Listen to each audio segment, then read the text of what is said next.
বিধানসভায় দাঁড়িয়ে দেশকে অপমান করেছেন মমতা বন্দ্যোপাধ্যায়। দেশের সেনাকে অপমান করেছেন মুখ্যমন্ত্রী। মোদীর বিরোধিতা করতে গিয়ে প্রধানমন্ত্রীকে অপমান করেছেন। বিধানসভায় চোর চোর স্লোগান দিচ্ছেন কে না মুখ্যমন্ত্রী। পরক্ষণেই ভোল বদল করলেন মুখ্যমন্ত্রী। বিজেপি নাকি প্রধানমন্ত্রীকে চোর বলেছে, আজব দাবি করলেন মুখ্যমন্ত্রী মমতা ব্যানার্জি। কেন্দ্রের বিরোধিতা করতে গিয়ে দেশের প্রতি শ্রদ্ধা হারিয়ে ফেলেছেন বাংলার মুখ্যমন্ত্রী। বিধানসভায় দাঁড়িয়ে দেশকে অসম্মান করছেন, প্রধানমন্ত্রীকে অপমান করবাটাই কি এবার তৃণমূলের সংস্কৃতি? দেশের সেনাবাহিনীকে অপমান করছেন, ক্ষমা কি চাইবেন মমতা বন্দ্যোপাধ্যায়?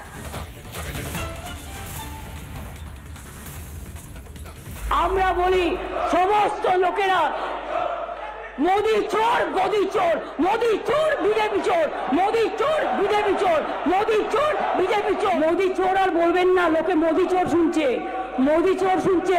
মোদিকে চোর বলবেন না প্লিজ, আমি আপনাদের রিকোয়েস্ট করছি, মোদি চোর আর বলবেন না। অনেকবার মোদি চোর বলেছেন, মোদি চোর আপনাদের মুখে বলা শোভা পায় না। আমরা তাকে প্রাইম মিনিস্টার হিসাবে সম্মান দিই, তাই মোদি চোর বলি না, মোদি চোর বলি না আমরা। আপনারা মোদি চোর বলছেন। মোদি চোর, বিজেপি চোর, মোদি চোর, বিজেপি চোর। আপনারাই বলে দিলেন মোদি চোর, গদি চোর। এটা আপনাদের মুখ দিয়ে শোভা পায় না, উনি আপনাদের নেতা। আমরা এখনো এ কথা বলতে সাহস পাইনি। আপনারা কখন কি বলছেন আর কখন কি করছেন সেটা নিজেরাই জানেন না। আসলে আপনারা রাজনৈতিকভাবে কোনো রাজনীতি শিক্ষা পাননি। একেবারে বিধানসভায় দাঁড়িয়ে Mamata Bandyopadhyay, leader of the house, তিনি মিনিটে মিনিটে ভোল বদল করছেন। আর মমতা বন্দ্যোপাধ্যায়ের এই ভোল বদল নিয়ে রীতিমতো সুর চড়িয়েছেন বিরোধী দলনেতা শুভেন্দু অধিকারী।